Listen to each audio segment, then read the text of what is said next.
The last country I want to talk about is Israel. Okay? Okay. So Israel, it is a democracy and a theocracy, okay? Sorry.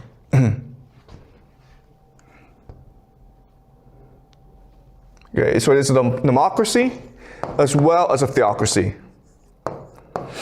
And the way you destroy Israel is you cause it to enter a civil war. All right? And it's actually not that hard because right now Israel is a very fractured society. The grand strategy is something called the Greater Israel Project. So the Israelis believe that in the Bible, it says that God promised their ancestor Abraham all of the Middle East, stretching from the Nile to the Euphrates. And that's what they must achieve. Okay, so they're fighting this war not to defeat Iran, but to achieve the Greater Israel Project. The attack vectors are the Bible, the Mossad, and the Jewish diaspora. Okay, so Israel doesn't have that many people, 9 million people. It's a very small country. But it has three major advantages. The first advantage is the Bible, in that there are many Christians who believe that Israel is what God promised the Jewish people. And therefore the Jewish people have a right to be in Israel and do whatever they want, because that is what God promised them, okay? Then you have Mossad. And so Mossad is the most effective intelligence agency in the world. And what they're very good at doing is infiltration. And they're good at co-opting, bribing, and blackmailing the elites of different nations. And this is especially true in the Middle East, okay? And then you have the diaspora. The Jews are everywhere around the world, and so they become very important recruits for Mossad, but they're also very wealthy, so they can finance Israel and its mission to create the Greater Israel Project. And of course, the pawns are everyone else. Okay?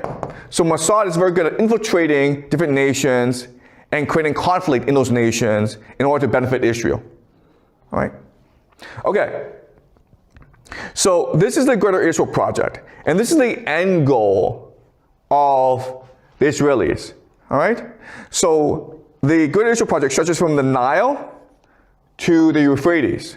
What's important is that it also encompasses parts of Turkey, all of Syria, all of Jordan, all of Lebanon, and parts of Saudi Arabia, okay? And then Iraq as well. So this war in the Middle East is actually helping Israel move towards the Greater Israel Project. Because what is happening is that Iran is basically destroying the GCC, okay? And maybe Turkey will enter the war at some point, in which case this will make Turkey vulnerable to attack from Israel, okay? So what Israel is very good at doing are creating false flag operations. False flag operations. And the idea is that, listen, what you want is the entire Middle East at war with each other. So you create as much conflict as possible, right? So the idea is that the Iranians don't actually have to attack the GCC because the Israelis will do it for them and blame it on the Iranians, okay? So this conflict will only get worse and worse because it benefits Israel to have as much conflict as possible in the Middle East, okay? And underpinning Israel society is something called the Kabbalah.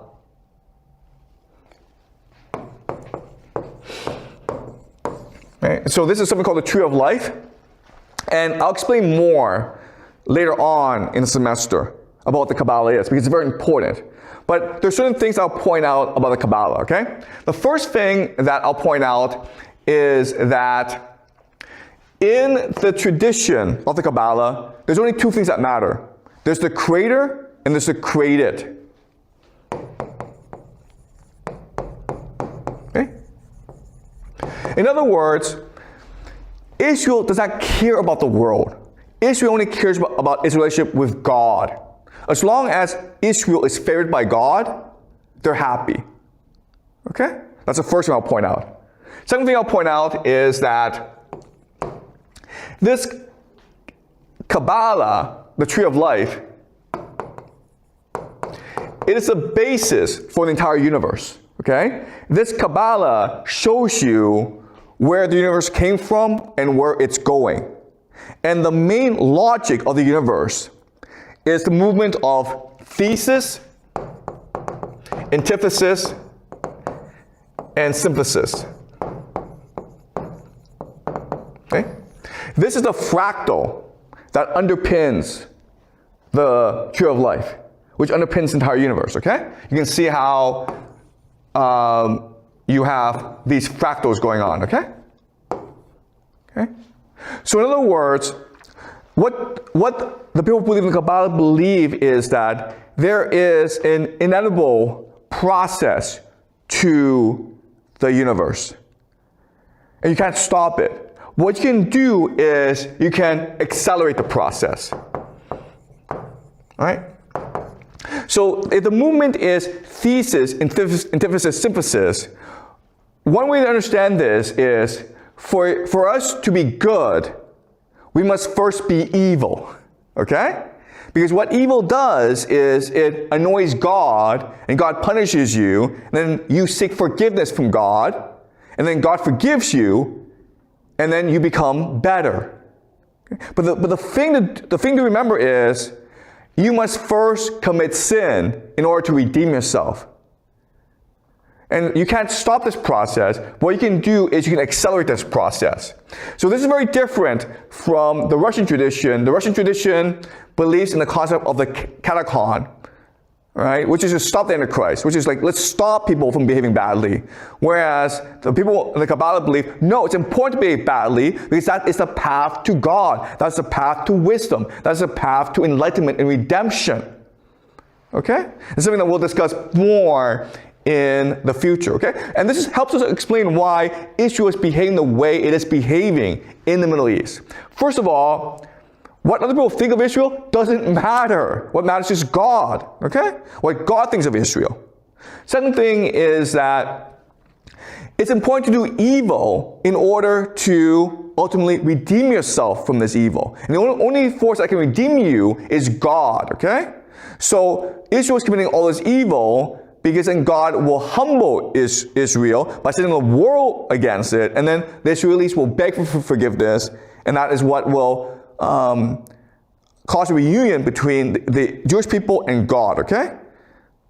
And the third thing is, in this system, goodness does not mean to avoid sin. That's impossible. Goodness means to accelerate this natural process into sin so that Israel can be redeemed at the end of days. Okay, does that make sense? All right, so what I'm trying to explain here, and what is very important, is that each of these four different players, United States, Russia, Iran, and Israel, they have their own worldview. They have their own understanding. And that's what drives their actions. Okay? And the other thing to remember is that what's really interesting between these four worldviews is that they're actually not in conflict with each other. Okay? And these four worldviews, it's what's going to drive geopolitics for the next 5 to 10 years. And because they are galvanized into achieving their worldview, this forces the world to go along, even though the world may not want to go along. Okay? Does that make sense? All right. So what I will do next week is talk about the civil war going on in the world between artificial intelligence and finance. Okay? And Trump is visiting China in about a week's time.